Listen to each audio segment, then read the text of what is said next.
Yeah, I'm kind of blacklisted. I haven't gotten a studio job in 15 years. So you feel in a way that you are banned from the... No, not in a way. You are? Yeah, I think. Shut the video camera off. I will keep it on until we're rehearsing.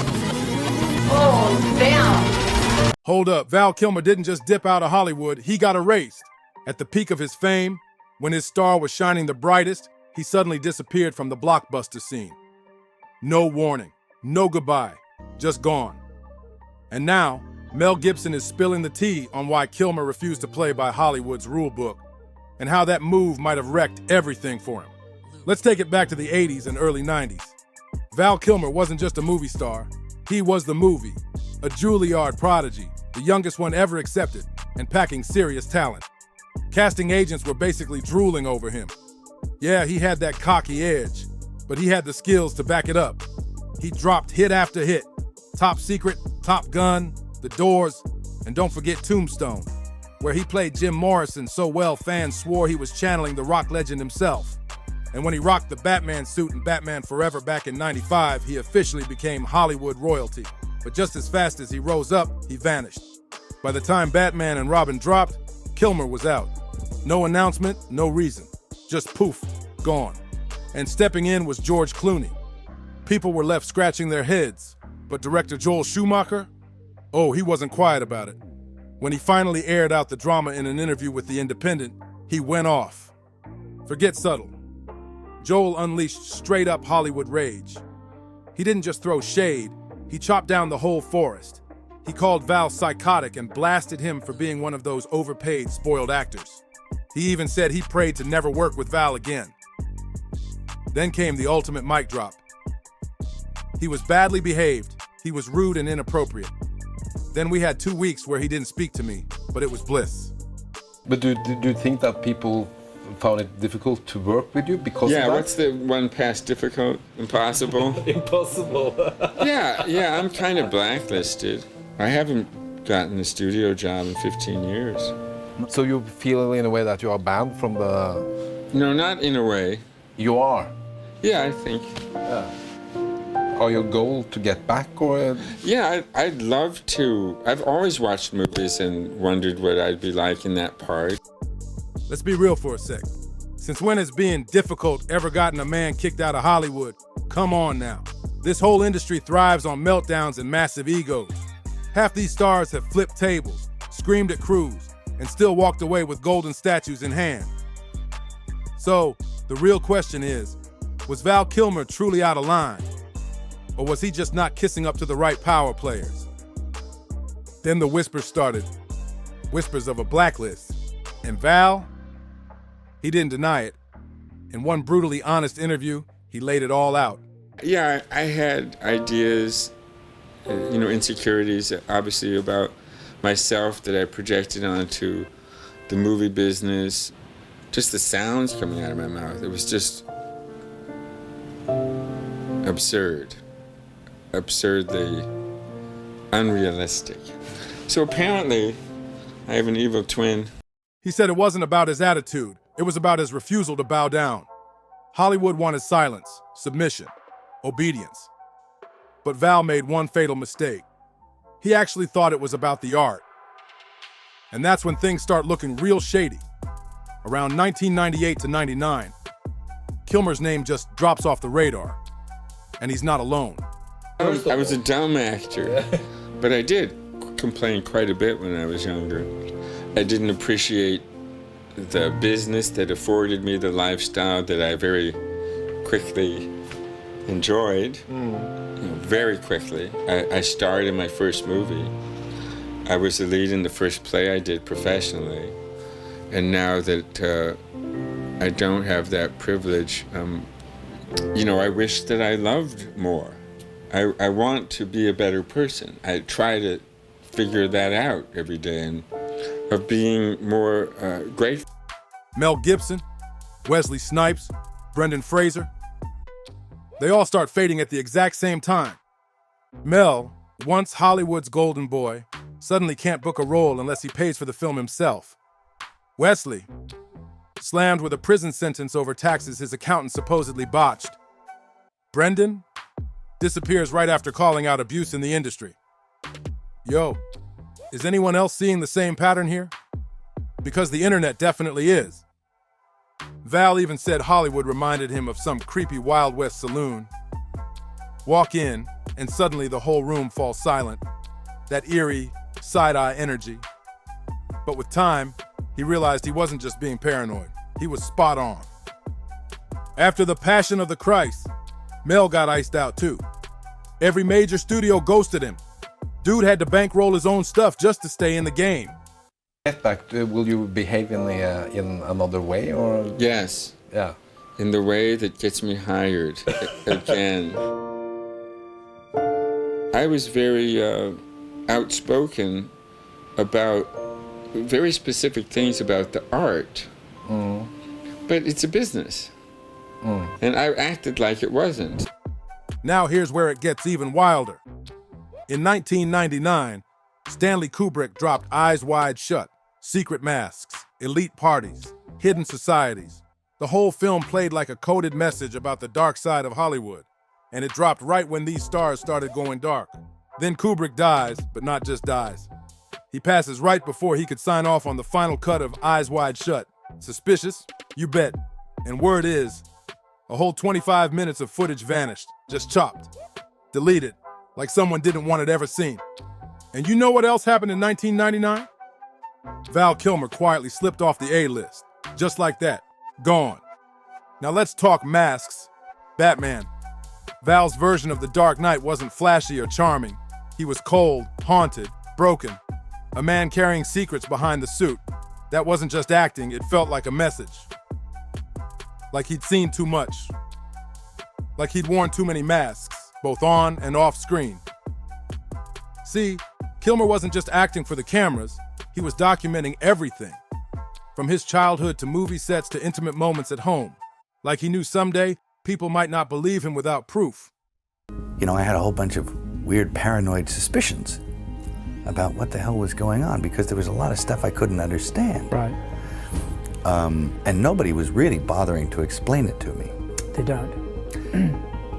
And and I formed a bunch of opinions about the town. And then in 2021, he drops Val, a chilling documentary that wasn't just a movie. It felt like a eulogy to his own career. Not because of the footage, but the vibe. It felt like a man trying to leave a record of how he was erased. And then there's the island. Yeah, that island. The one with private flights, secret lists, and a wall of silence that's never made sense. Here's the thing. Kilmer's fall lines up too perfectly with the early rumors about Epstein's circle. Did Kilmer say no to something? Did he speak up when he shouldn't have? We can't say for sure, but too many careers fell off a cliff right when those whispers started heating up, and Val's was one of them. Now flash forward to 2015. That's when the script for Sound of Freedom first came to life, a movie about child trafficking based on real work done by former Homeland Security agent Tim Ballard. By 2018, filming was done. You'd think studios would be lining up to release it, but nope, nobody touched it. It got passed around like a hot potato, sat collecting dust for 5 years. Why?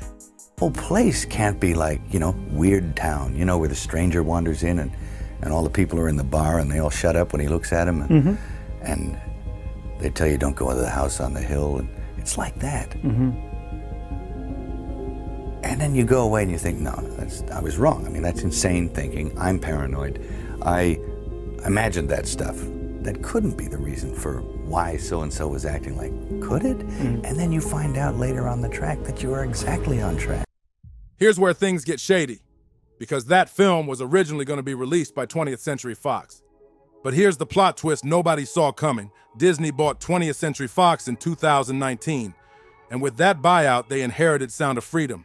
So what did they do with it? Locked it up like it never existed. Straight into the vault.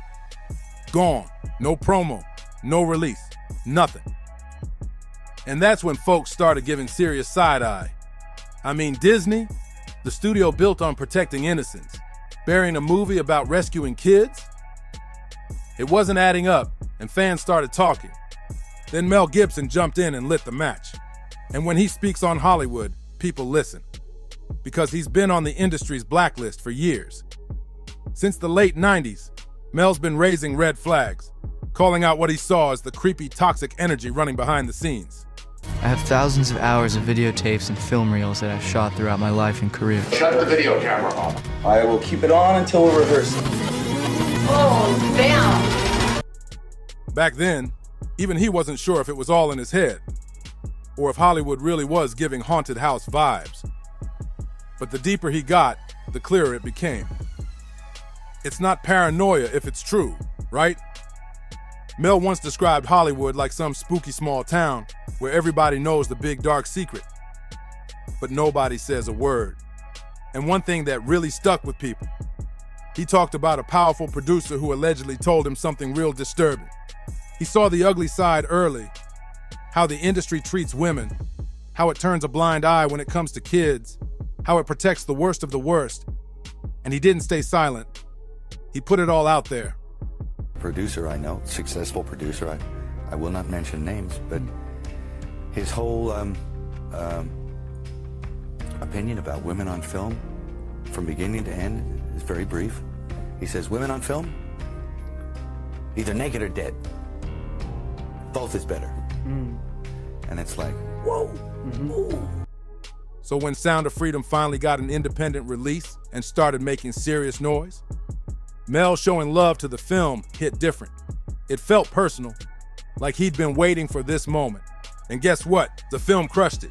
Nearly $100 million worldwide off a $14 million budget. The same movie nobody wanted to touch ended up exposing just how deep the rabbit hole might go. But the mainstream media, dead silent. Actually, scratch that. They weren't just silent, they were hostile. Outlets like CNN, Rolling Stone, and The Guardian didn't offer real reviews or thoughtful takes. They straight up trashed Sound of Freedom, calling it conspiracy bait without diving into facts or real analysis, just pure shade and bad vibes. Meanwhile, Mel Gibson, basically locked out of Hollywood's inner circle, was still out here trying to make things happen. He's been hyping Lethal Weapon 5, claiming it's the best script in the whole franchise. According to him, it's written, it's ready. But guess what? Still no green light, and not even Mel knows why. Let's be honest though, it's probably not about the script at all. It's about his name. Studios still see him as a risk. Too messy, too controversial, too loud. And here's the part that gets under his skin. There are folks in Hollywood who've done way worse, and they got welcomed back like nothing ever happened. So why not him? That's the question he's been asking for years now. And Mel hasn't been completely alone. A few industry heavyweights have stuck their necks out for him. Robert Downey Jr., Mr. Comeback King himself, publicly vouched for Mel. And more recently, Andrew Garfield threw support his way too.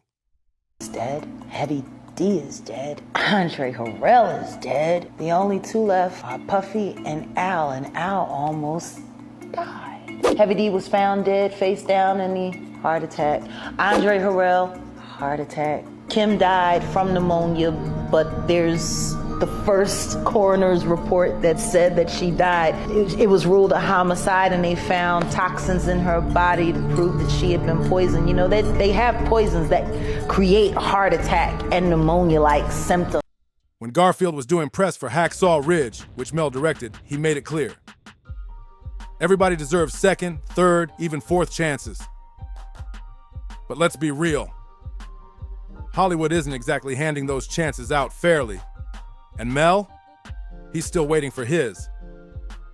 Now he's hinting that Val Kilmer figured it all out way earlier. That the price of fame in Tinseltown isn't just hard work, it's your soul. And Kilmer? Yeah, he wasn't down to sell his. Val wasn't about to sign some spiritual lease with the Hollywood elite.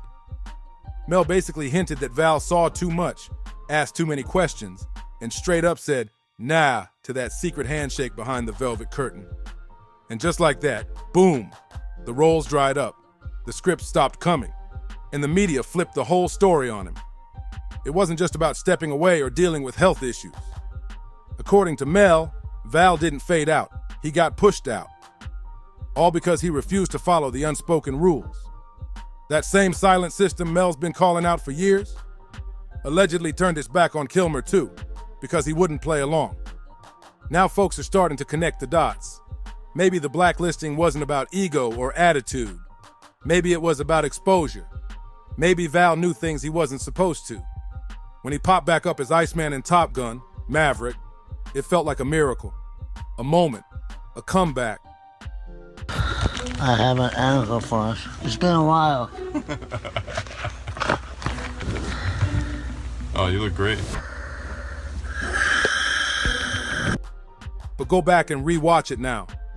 It hits different. It doesn't feel like a return. It feels like a goodbye. That voice you heard on screen, it wasn't fully his. It was part AI, part past recordings, part straight up digital magic. He wanted that scene so badly they pieced it together any way they could. But behind the scenes, he was in pain. Every day on set took everything he had, every line, a fight. And after that film, Val went silent, like really silent. No interviews, no appearances, nothing. Fans figured he was just laying low, enjoying peace. But the truth? He was slowly fading away. Even close friends noticed the shift. Calls went unanswered. Messages left on read. Some hadn't seen him in months. Even family didn't know what was up. But no one pushed too hard because, hey, he was Val Kilmer. The enigma. The mystic. The guy who made solitude look like a choice. Until April 1st, when the news broke. Val Kilmer was gone. And yeah, many people wished it was just some twisted April Fool's joke. But it wasn't. Then the autopsy dropped and everything shifted. Yes, Val had been battling throat cancer for years. But the official cause of death? Pneumonia. Just like that. But here's the thing, pneumonia is Hollywood's go-to label for mysterious deaths. Kim Porter, Andre Harrell. Same vague diagnosis, same silence. It's the perfect cover, quiet, clinical, and not too many questions. The report said pneumonia-like symptoms, but dig a little deeper and it's way more complex. Val had ongoing infections, surgical wounds that never healed, and he was severely malnourished. The coroner didn't flat out say neglect, but the signs were there. Muscle wasting. Old surgeries still open, infections left untreated. It read like a slow fade, like someone quietly slipping away over time. Not in some sudden tragedy, but a long, painful unraveling. And here's what really hit. The coroner noted that some of those infections could have been managed if Val had asked for help. But he didn't. He stopped reaching out, stopped speaking up. He was hurting badly, but locked it all inside. Then came the meds. High levels of prescription painkillers were found in his system. Not enough to OD, but enough to scream one thing loud and clear. He was in constant pain, not just in his body, but probably in his soul too. The kind of pain you don't talk about anymore, because nobody really gets it. In those final years, Val wasn't chasing red carpets or premieres. He was painting, writing, isolating, living in his own world, a world where the spotlight no longer reached him. He stayed close to what little piece he had left and let the rest of it fade into silence. He stayed close to his kids, but even then, he kept pulling back, slipping into isolation. And just days before his death, he posted that Batman tribute, like a quiet farewell in plain sight. In the end, Val Kilmer wasn't just a movie star. He was a silent rebel in a cape, a man who looked Hollywood in the face and said, no. In a place where silence is the unspoken rule, Val dared to break it. And if that got him blacklisted, it makes you wonder, how many others kept quiet just to survive? Maybe Kilmer's silence wasn't surrender. Maybe it was protection, a shield, a calculated move to hold on to what little piece he had left. Because maybe the real story isn't about how he died, but why he disappeared. And if this hit you hard, you're not alone. Smash that like button, drop your thoughts in the comments, and don't forget to subscribe and share this with someone who needs to hear it. You're definitely going to want to catch the next one, because things are about to get even messier. See you there.